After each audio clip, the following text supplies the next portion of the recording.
عليكم ورحمة الله وبركاته وشانلka Taqwa Soomaaliya channel iyo qaybtii barnaamijka diiniga ahay oo labaad iyo Ramadaankii labaad. Ramadaan mubaarak. Channelka subscribe, like, share, samee, commentigana hoos ku reeb. Bismillahir Rahmanir Rahiim. Assalamu alaikum warahmatullahi wabarakatuh. Kusoo dhawaada channelkiina Taqwa Soomaaliya channel. Maanta iyo video cusub, video aad iyo aad u xiiso badan. Channelka daa ku cusubtaa subscribe ka ilaabin, like na saar, la share garay asxaabtaada. Maanta insha Allah taala waxaa ka hadli doonaa خير المؤمنين يعني خير نساء العالمين كهذا دونا ما أنتو حك هذا دونا هويا دينا كهذا دونا خديجة بنت خويلد رضي الله عنها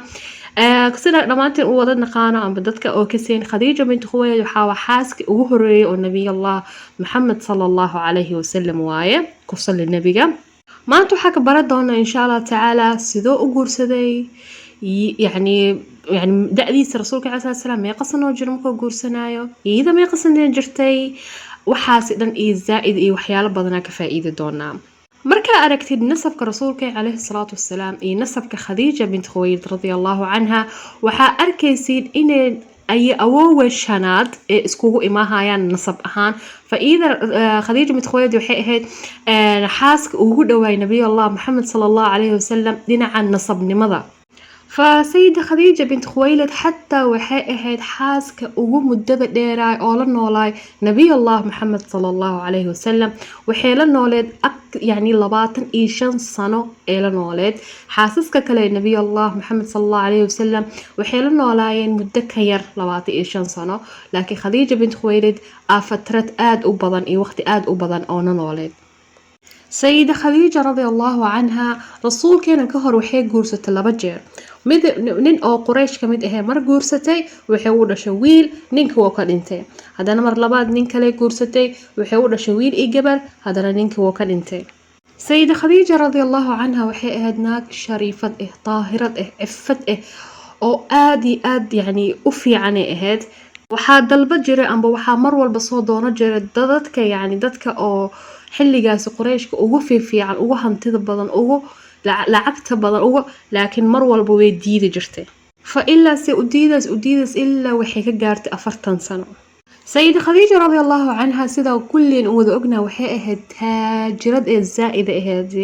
hantiya lahayd quruxay lahayd ifada ahayd taahirada ahayd marka iyada tijaaradeeda markay Qurayshta baxdo waxay aado Shaam iyo Yemen iyo markaasi laga ganacsan jiray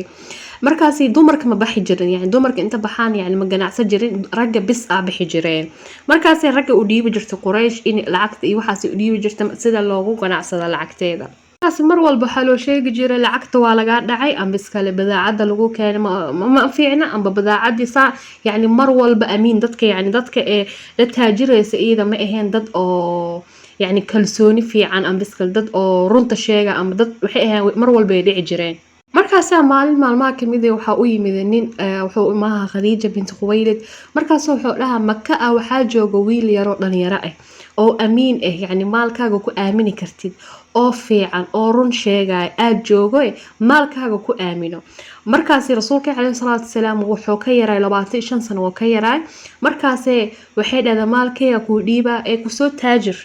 markaas rasuulka calaih salaatu salaam oo baxay oo wuxuu tagay Shaam markaas waxay ka daba dirtay Khadija bint Khuwaylid khaadimkeeda amba qof oo u shaqeysa markaas ka dibtay oo la dhahay magaciisa Maysara ee ka daba dirtay rasuulkeena markaas markii uu diray iyada yani ninkaasi Maysarahaasi wuxuu rabay inuu sameeyo inuu alaaliyo maalkaas sidoo ninkan uu isticmaalayo sidoo yeelaayo fa wuxuu arkay waxyaalo aad iyo aad u yaab badan wuxuu arkay inuu rasuulka calaih salaatu salaam muaamaladiisa aad u fiicanta akhlaaqdiisa aad u fiicanta amiin oo yahay oo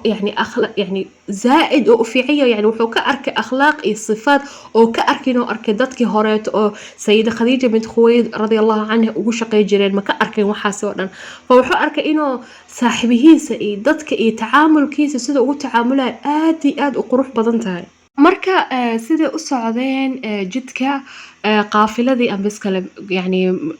way degeen markay degeen kadib qof walba waxay tagtay geed siday ugu harsato ambas kale geed hoostiisa siday u fadhiistay u nasato farasuulka calayhi salaatu wasalaam waa baxay geedo arka geedkii ag jiiftay amba ag oo fadhiistay markaasi markuu nabiga calayhi salaatu wasalaam oo imaaday oo yani geedka hors jiiftay geedkaasi hoostiisa oo jiiftay waxaa imaaday nin oo raahib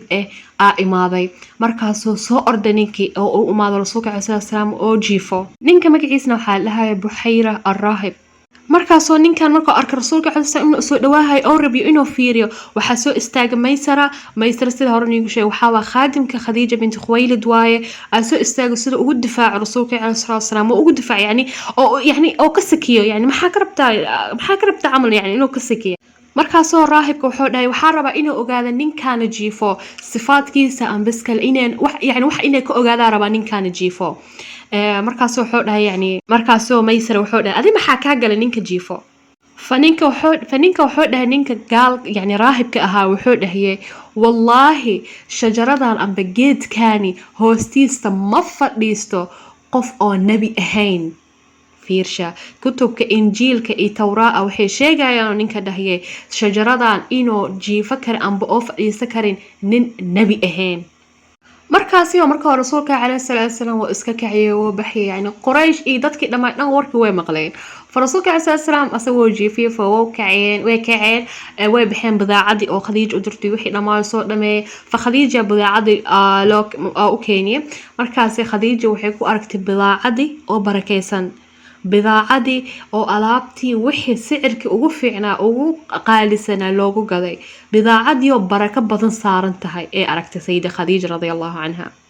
markaasay sayida Khadiija radiyallahu anha ee u dhiibtay bidaacad kaleeto ee u dhiibtay sida hadana rasuulka calayhi salaatu wasalaam oo bixiyo oo hadana ku soo ganacsado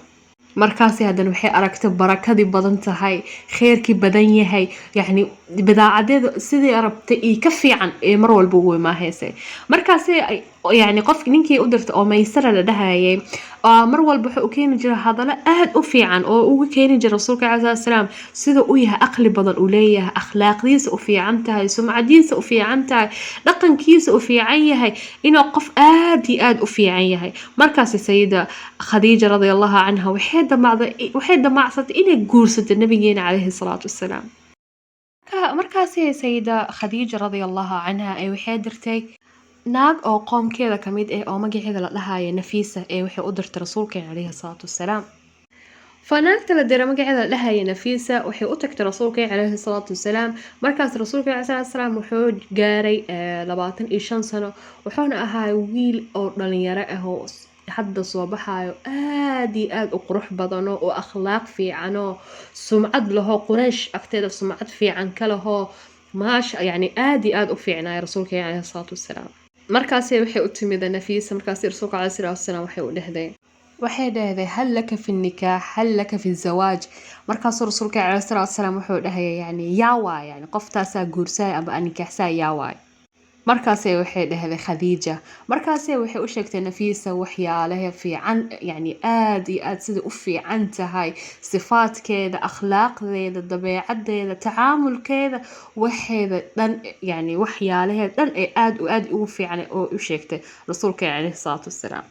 farasuulka calayhi salaatu wasalaam wuu ogolaaday inuu guursado sayida Khadiija binti Khuwaylid radiyallahu anha markuu guursaday sayida Khadiija iyo rasuulka calayhi salaatu wasalaam waxay noolaayeen nolol aad iyo aad u fiican nolol aad iyo aad u qurux badan ee noolaayeen waxay u dhashay 6 cunug dada qalday waxa dhahay 7 cunug ma u dhalin 7 cunug waxay u dhashay sayida Khadiija radiyallahu anha rasuulkan waxay u dhashay suubanay 6 cunug ee u dhashay waxa ahaa Al-Qasim Abdullahi Zainab Ruqayya Kalthum وفاطمة waxay ahayd yaraanka rasuulkeena 7 cunug oo leeyahay oo dhaliyay hal wiil waxa u dhashay Maariya al-Qibtiyya insha Allah taala waan ka soo hadli doonaa qisadeeda Maariya al-Qibtiyya aad dhashay dadka dhow isku qaldayaan waxay u maleeyaan inuu Ibrahim aala dhahay wiilkaasi cunugaasi inay dhashaan dadka dhan u qaadanay inay sayida Khadiija dhashay laakiin ma dhalin sayida Khadiija waxa dhashay Maariya al-Qibtiyya سيدة خديجة بنت خويلد آد يعني زائد أجعل رسولك عليه الصلاة والسلام زائد وجعلت يعني وحكست أو يعني رالك ونقضي سماء جرت يعني aad u jecleed sidaa dhammaanteen u wada ka seena qisadii oo qaarkii oo rasuulka caleyhi salaatu wasalaam ku tacabudi jiray oo kusoo degay malik jibriil kusoo degay kulligeeni waa wada ognahay kusoo degay